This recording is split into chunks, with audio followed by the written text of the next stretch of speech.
Hello दोस्तों, आप सभी का वेलकम है हमारी यूट्यूब चैनल ओनली ह्यूमैनिटीज़ में। आज हम बात करने वाले हैं क्लास 11 पॉलिटिकल साइंस का जो चैप्टर है जुडिशरी। यहाँ पर इस चैप्टर के बारे में हम आज के इस वीडियो में डिस्कस करेंगे। प्रीवियस चैप्टर्स को हमने अपलोड कर दिया है अपने चैनल पे, आपने अगर उनको नहीं देखा है तो उनको देख सकते हैं। यहाँ पर इस वीडियो में हम बात करेंगे जुडिशरी के फर्स्ट पार्ट के बारे में, और मैं कोशिश करूँगा कि सेकेंड पार्ट तक मैं इस चैप्टर को फिनिश कर दूँ। हम चालू करते हैं इस वीडियो को। पहला टॉपिक है why do we need an independent judiciary. देखिए, जुडिशरी का पहले आप बेसिक जान लीजिए। जुडिशरी का मतलब आपको पता ही, कोर्ट्स होते हैं। हाई कोर्ट होता है, सुप्रीम कोर्ट होता है, डिस्ट्रिक्ट कोर्ट होता है। ये सारे कोर्ट्स, इन्हीं को क्या क्या कहा जाता है, जुडिशरी कहा जाता है। तो यहाँ पर पूछा जा रहा है कि why do we need an independent judiciary, मतलब हमको एक ऐसे जुडिशरी की क्यों ज़रूरत है जिसके ऊपर कोई भी रोकथाम ना हो। So the principal role of the judiciary is to protect rule of law and ensure supremacy of law. So जो मतलब यहाँ पर इनिशियल रोल है, फर्स्ट जो रोल आता है जुडिशरी का वो ये आता है कि वो लॉ को प्रोटेक्ट करे ताकि लॉ को कोई भी थ्रेट ना कर पाए। It safe guards rights of the individual, ये इंडिविजुअल के राइट्स को जो है सेफ करता है। Settles dispute in accordance with the law and ensure that democracy does not give way to individual or group dictatorship. Democracy जो है किसी भी इंडिविजुअल या फिर किसी ग्रुप को डिक्टेटरशिप मतलब अपना सपोर्ट ना दे सके, ये इंश्योर करती है judiciary. In order to be able to do all this, ये सारी चीज़ें करने के लिए it is necessary that the judiciary is independent of any political pressure. इन सारी चीज़ों को अच्छे तरीके से परफॉर्म करने के लिए नेसेसरी है कि जुडिशरी इंडिपेंडेंट हो और जुडिशरी के ऊपर किसी भी टाइप का पॉलिटिकल प्रेशर ना हो। अगर पॉलिटिकल प्रेशर होगा जुडिशरी के ऊपर तो इन सारी चीज़ों को अच्छे से परफॉर्म नहीं कर पाएगी और यहाँ पर अकाउंटेबिलिटी वो प्रूव नहीं कर पाएगी। अब देखिए, नेक्स्ट टॉपिक है इंडिपेंडेंस ऑफ जुडिशरी। अब देखिए, इंडिपेंडेंस ऑफ जुडिशरी, तो इसका मतलब क्या हो सकता है, किस प्रकार से ये जुडिशरी वो इंडिपेंडेंस हो सकती है, यहाँ पर हमको ये बताया गया है। Simply stated, independence of judiciary means, independence judiciary का क्या मतलब है वो यहाँ पर एक सिंपल तरीके से स्टेट किए गए हैं। So let's read it. The other organs of the government like the executive and legislature must not restrain the functioning of the judiciary in such a way that it is unable to do justice.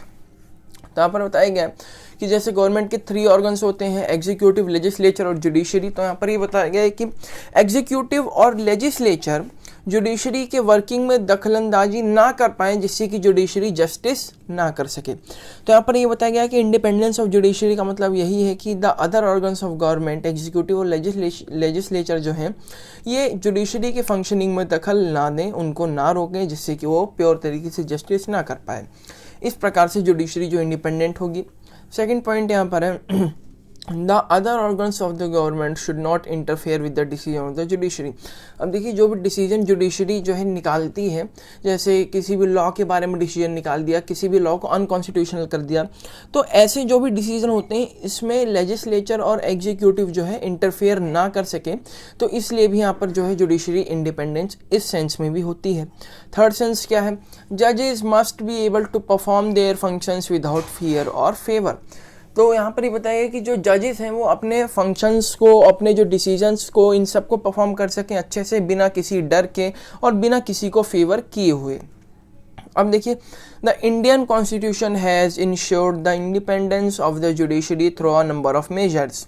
कुछ जो है Indian constitution ने कुछ ऐसे provisions लेकर के आए जिनसे जुडिशरी की इंडिपेंडेंस प्रूव होती है।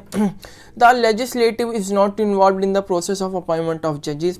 जजेस के अपॉइंटमेंट के लिए जो है वो लेजिस्लेटिव इन्वॉल्व नहीं हो सकता, ये भी यहाँ पर जो है कॉन्स्टिट्यूशन ने प्रोविजन बनाया है। द जजेस have a fixed tenure, they hold office till reaching the age of retirement. जो जजेस होते हैं इनका एक फिक्स्ड टेन्योर होता है, इनको आप रिमूव करेंगे तो वो रिमूवल वाला प्रोसेस बहुत ही हार्ड होता है, और इनका फिक्स्ड टेन्योर ये है कि वो रिटायरमेंट तक अपना जो ऑफिस है उसको होल्ड करते हैं। The judiciary is not financially dependent on either the executive और लेजिस्लेचर। यहाँ पर बताया गया है कि जो जुडिशरी है ये फाइनली डिपेंडेंट नहीं है एग्जीक्यूटिव और लेजिस्लेचर में। अगर इनको जो है मनी को रेज करना होगा तो ये एग्जीक्यूटिव और लेजिस्लेचर के अप्रूवल के बिना ये मनी को रेज कर सकते हैं, क्योंकि ये फाइनेंशियली डिपेंडेंट नहीं है इन दोनों ऑर्गन्स पे। The constitution provides that the salaries and allowance of the जजेस, जो अब देखिए जो सैलरी और अलाउंस होता है एग्जीक्यूटिव में जो भी काम कर रहा है, लेजिस्लेचर में जो भी ऑफिस होल्डिंग कर रहा है, उनकी सैलरी गवर्नमेंट देती है।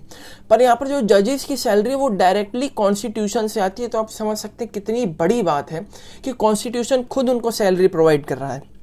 तो ये यहाँ पर जजेस के लिए यहाँ पर है, इंडिपेंडेंट जुडिशरी के लिए। अब देखिए अपॉइंटमेंट ऑफ जजेस, जजेस का अपॉइंटमेंट कैसे होता है। द अपॉइंटमेंट ऑफ जजेस has never free from political controversy. तो यहाँ पर बताया गया है कि जब भी जजेस के अपॉइंटमेंट्स की जो बात आई है तो वहाँ पर कंट्रोवर्सी हुई है। It is part of the political process. Council of Minister, Governors and Chief Minister and Chief Justice of India. जो इनका अपॉइंटमेंट, जजेस ऑफ अपॉइंटमेंट का सवाल है वो क्या है, ये एक पार्ट है, पॉलिटिकल प्रोसेस का एक पार्ट है, जहाँ पर जो काउंसिल ऑफ मिनिस्टर्स हैं वो यहाँ पर इनको जजेस के अपॉइंटमेंट में अपना सजेशन देते हैं। अब देखिए काउंसिल ऑफ मिनिस्टर्स को हेड कौन करता है, प्राइम मिनिस्टर हेड करता है, मैंने आपको पहले बता दिया है। गवर्नर्स अपने सजेशंस देते हैं, चीफ मिनिस्टर सजेशन देते हैं, चीफ जस्टिस ऑफ इंडिया जो है वो सजेशन देते हैं, CJI, और जो अदर जजेस होते हैं of supreme court and the high court are appointed by the president after consulting the CJI, मतलब चीफ जस्टिस ऑफ इंडिया। तो ये था यहाँ पर। अब देखिए अगला टॉपिक है रिमूवल ऑफ जजेस।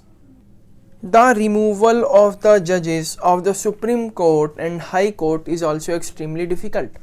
तो मैंने आपको पहले ही बता दिया है कि जो जजेस के रिमूवल का प्रोसेस होता है वो बहुत ही ज़्यादा क्या होता है, डिफिकल्ट होता है, हार्ड होता है। A motion containing the charges against the जज must be approved by special majority. Special majority यहाँ पर चाहिए होती है।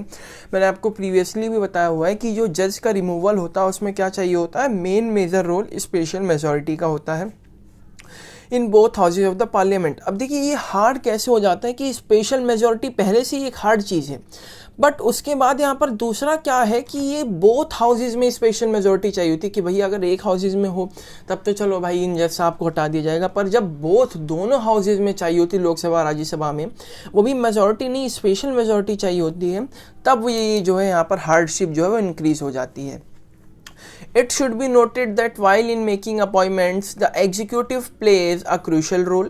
ये यहाँ पर बताया गया है कि कॉन्स्टिट्यूशन ने क्या किया है कि अपॉइंटमेंट में एग्जीक्यूटिव जो है वो क्रूशियल रोल प्ले करता है और रिमूवल में लेजिस्लेचर जो है वो क्रूशियल रोल जो है यहाँ पर प्ले करता है, क्योंकि यहाँ पर जब रिमूवल होता है तो राज्यसभा और लोकसभा इन सब में जो ये सारा जो क्या है लेजिस्लेचर का मैटर आ जाता है, पर जब यहाँ पर इनका अपॉइंटमेंट्स होते हैं तब वहाँ पर एग्जीक्यूटिव जो है ये वाइटल रोल को प्ले करता है।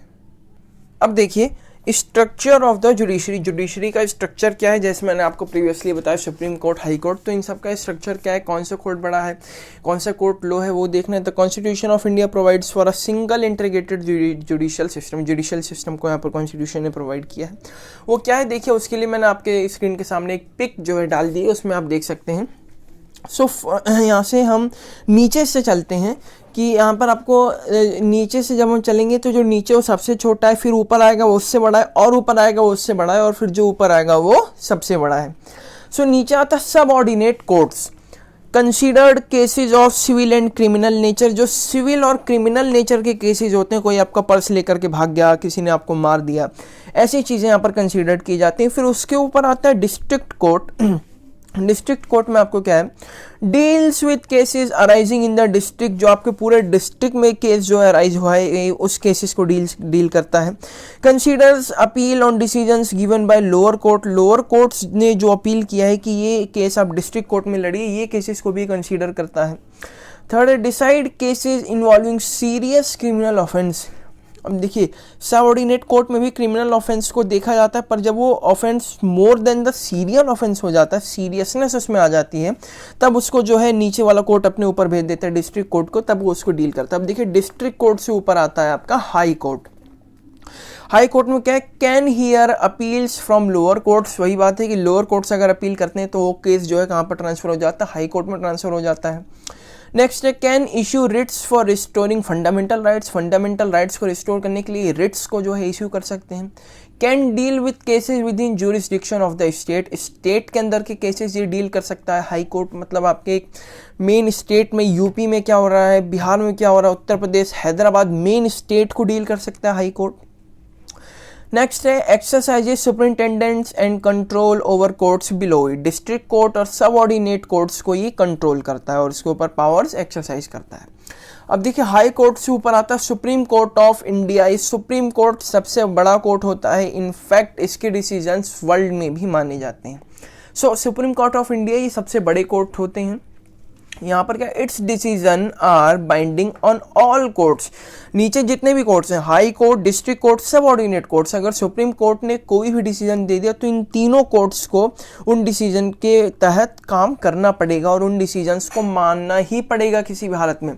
नेक्स्ट, कैन ट्रांसफर जजेस of high court, high courts के जज को ट्रांसफर करने का जो यहाँ पर पावर है सुप्रीम कोर्ट ऑफ इंडिया के पास है। Can move cases from any court to itself, किसी भी कोर्ट से किसी भी कोर्ट को केसेस ये मूव कर सकते हैं। और can transfer cases from high court to another court, high court to another court को ये केसेस कोई भी ट्रांसफर कर सकते हैं, ये सुप्रीम कोर्ट की पावर है।